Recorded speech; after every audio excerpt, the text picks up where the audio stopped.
2026 ada 5 metode berbeda, yaitu time series moment, timeless square, semi average, regresi tunggal, dan biaya promosi.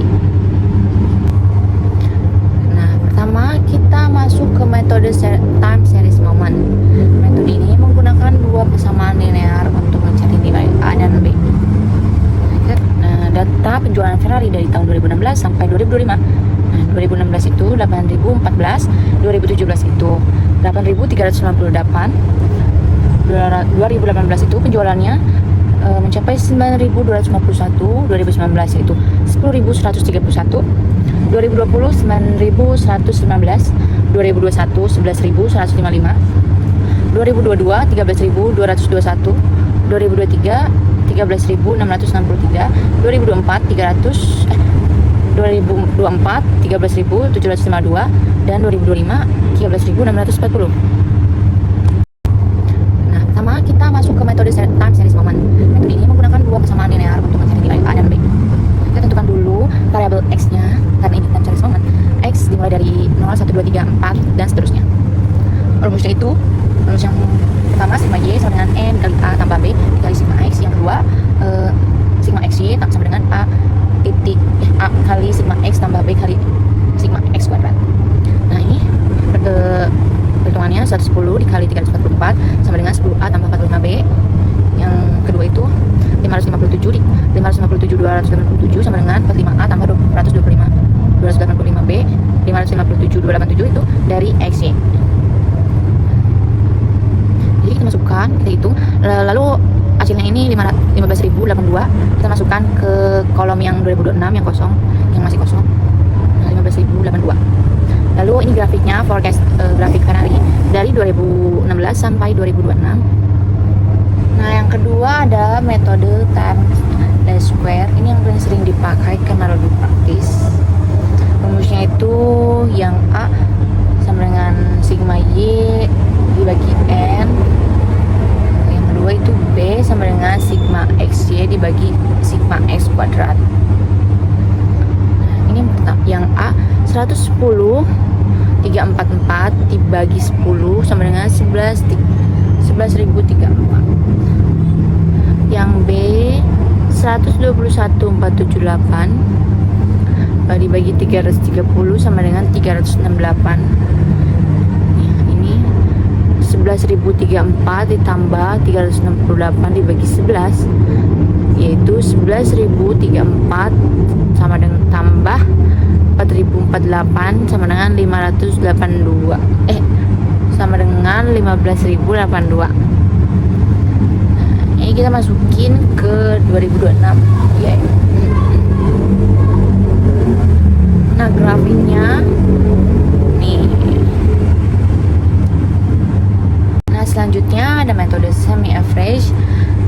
Di sini kita membagi data menjadi dua kelompok, yaitu kelompok 1 dan kelompok 2. Kelompok 1 itu dari 8.014 sampai 9.119.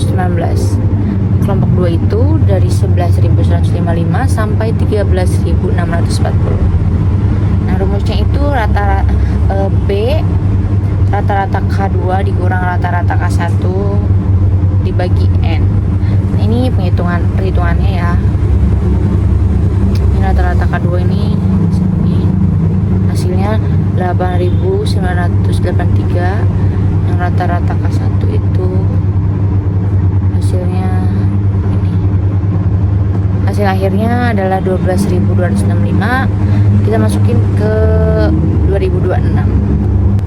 Nah, yang keempat ada regresi tunggal. Bedanya dengan time series moment, di sini variabel X-nya itu bukan lagi tahun, tapi variabel bebas lain yang mempengaruhi penjualan.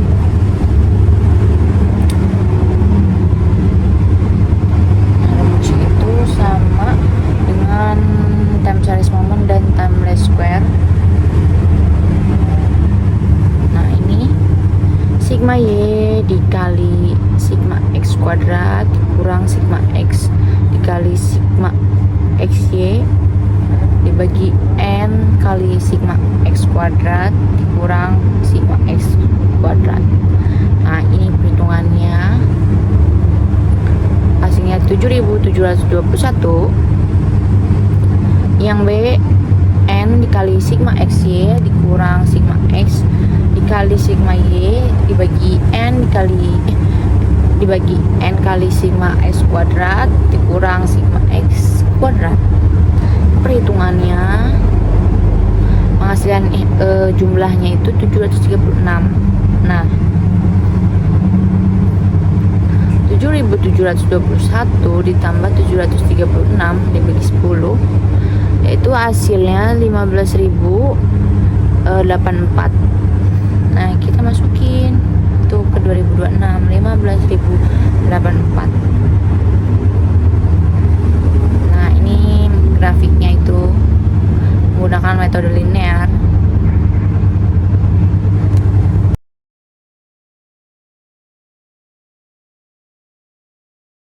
Yang kelima atau terakhir ada biaya promosi.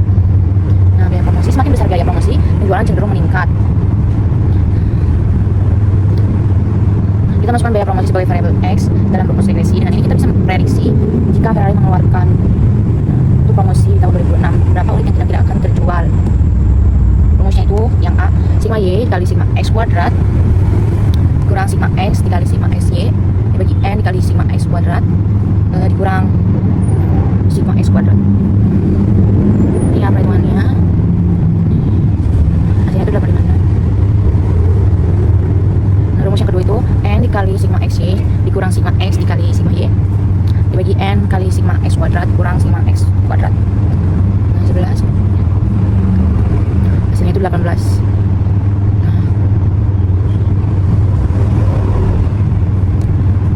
Y sama dengan A tambah B X 15.082 sama dengan 856 ditambah 18X. Nah, 18X sama dengan 15.082 dikurang 856. 18X sama dengan 14.226. Nah, 14.226 dibagi 18 itu sama dengan 750.